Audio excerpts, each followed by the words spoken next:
Yeah, it's a hot day. I'm hanging in the sunshine. You should hit me with the splash gun.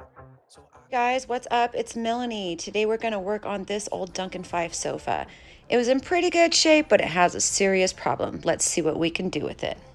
I believe this is the 5th sofa that I've done. I like to do them all a little bit different depending on the characteristics that we're given and what we can do. Here we go.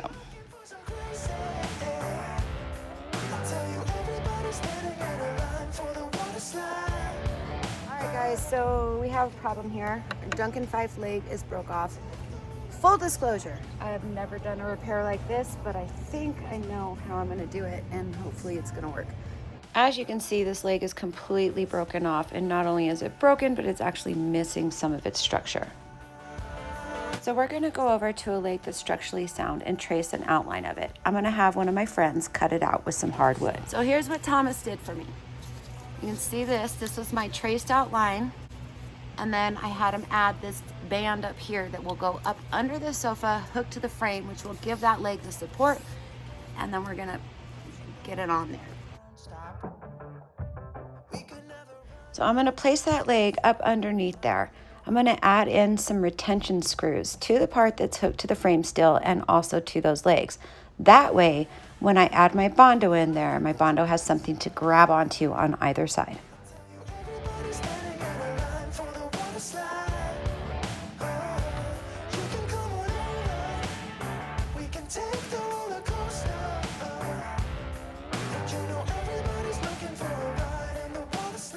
And what do you know, it held. It doesn't look that pretty, but it's holding strong.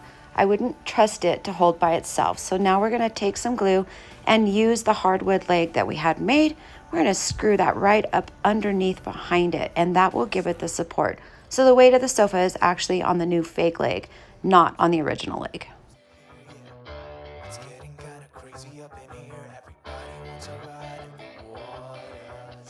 Ta-da! Now, isn't that pretty? Maybe not, but it's structurally sound and it's holding tight, so that's what we wanted.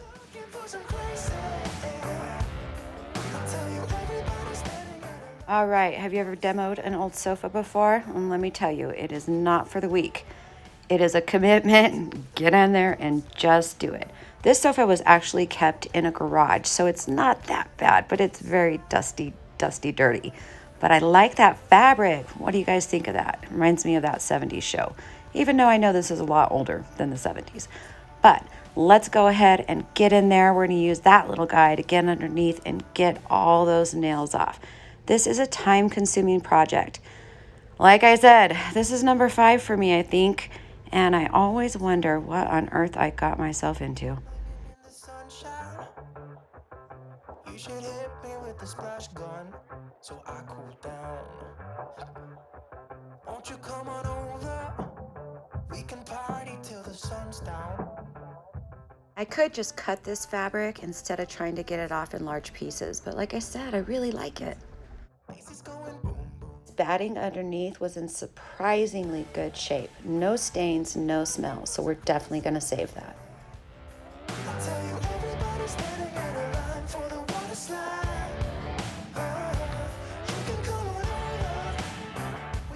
Those of you who wonder, little BB is doing great.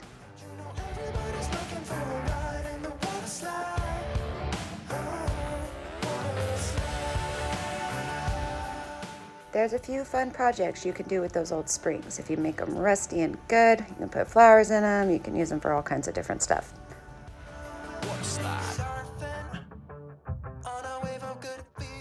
Well, believe it or not, getting the fabric off is the easy part. Now we get to get out every single upholstery nail and staple. Rather time consuming, I just sit down and take my time. You'll get them all eventually. This sofa, I got pretty lucky. There wasn't any staples. That's how old it is. It was just nails.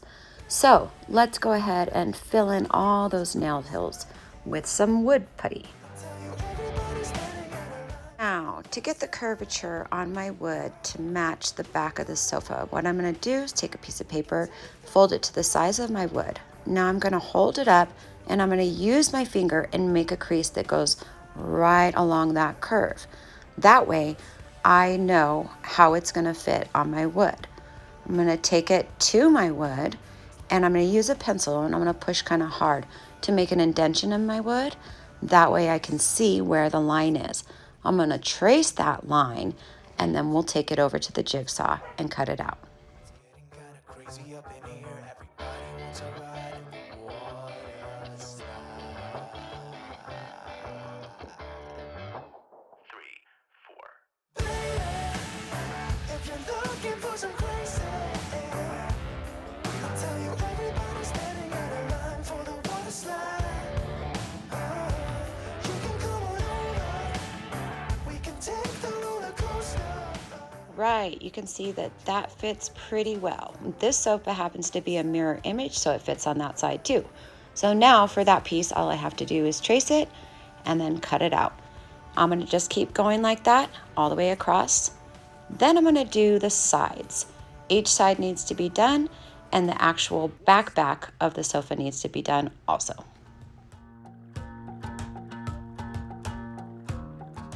Now that we've got that all done, we're gonna go ahead and give them all a coat of Minwax Provincial.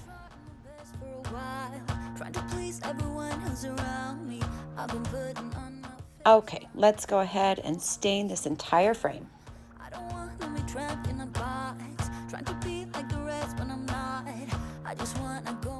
While that leg doesn't look so great stained, we're definitely gonna need some paint.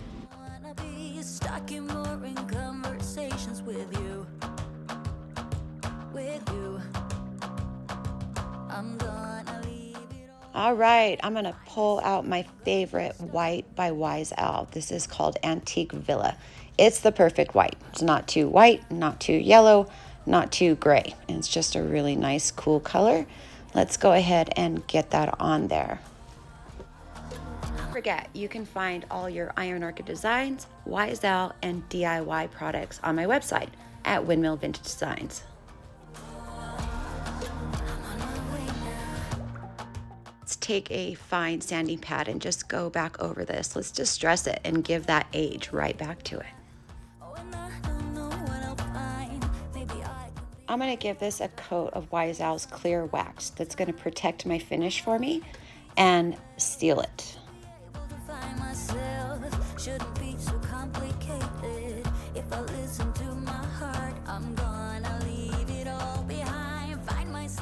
That's my 2-inch palm brush. It's absolutely the best brush for using wax and salve. All right, let's get out our DIY dark wax. We're gonna go back over this and really give it that nice vintage look.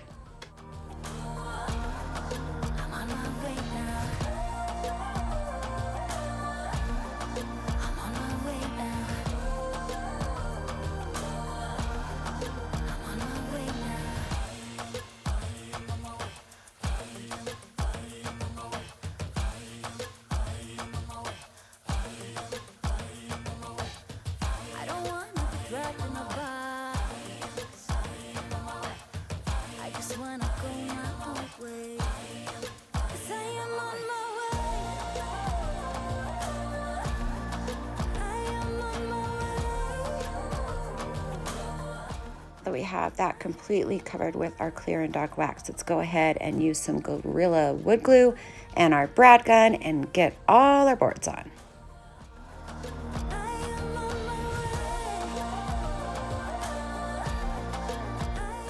Okay, it's upholstery time. So what I did was I just put my drop cloth, that's what I'm using for my fabric, over the back. I'm gonna go ahead and staple it to the retention board that I put, and it's time to start filling it in. This took me a very long time trying to get this right, the right amount of stuffing, pulling it tight, making sure it felt even, making sure it was comfortable under your bum, all that stuff. I wanted to take a nap a couple times. It was a long process, so that is why I'm doing this time-lapse video.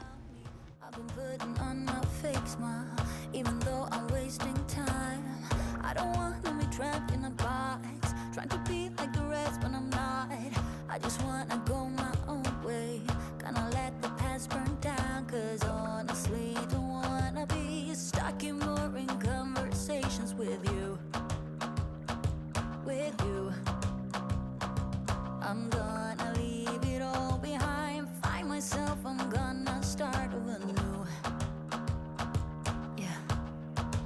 on my way now. I'm on my way now. I'm on my way now. I'm on my way now.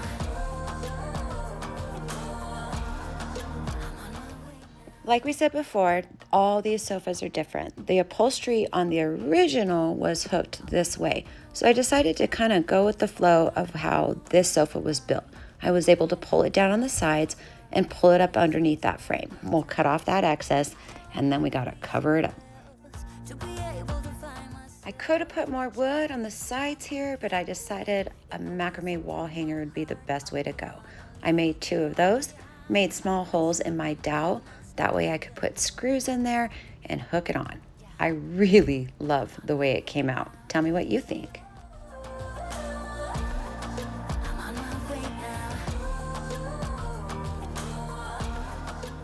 Since they're secured with that dowel on the top, we can just take all of them and hook them underneath with the stapler. Now I'm just gonna cut off all the excess.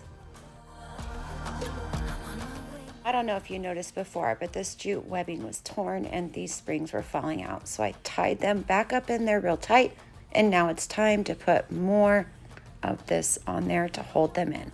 This is the first time I've ever done this process. And let me tell you, putting those springs back in there, pulling them tight, is no joke. It takes a lot of time and patience.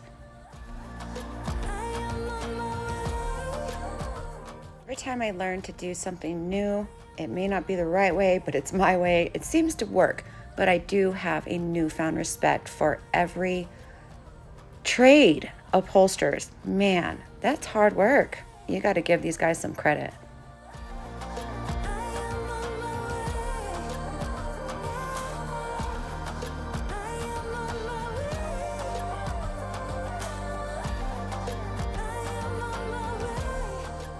Now we're going to pull out our IOD mold. This one is called Classic Elements. This is amazing resin in white. It sets up pretty fast.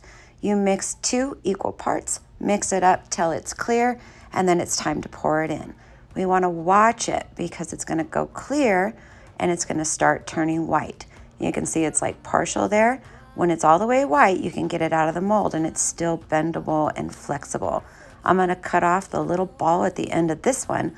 That way I can make numerous ones and they're gonna fit together kind of seamlessly. I'm gonna take this over to the sofa and start wrapping around this part here.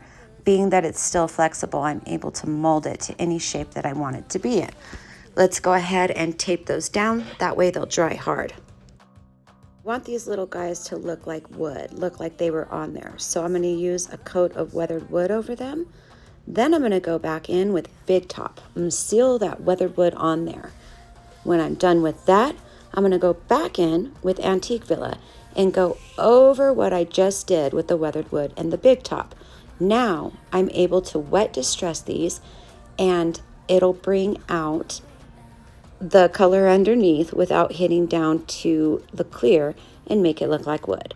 Let's get ourselves some E6000, nice strong glue, and glue these on there. We're going to use our tape again to hold them in place while our glue dries.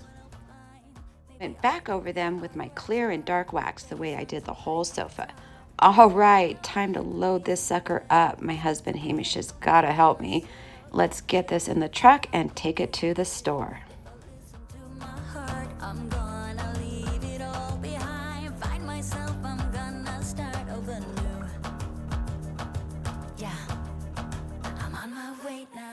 And here we have it. Let's go ahead and get it staged up. My beautiful ferns are always awesome for that.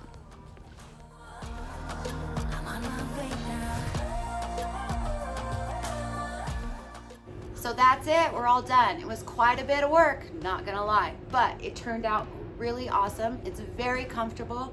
Our leg is super stable. It might look a little bit weird, but it's very stable.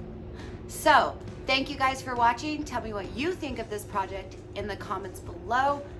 Don't forget, you can find all these products on my website, and this is for sale. And remember, only you can make it happen. See you guys next time.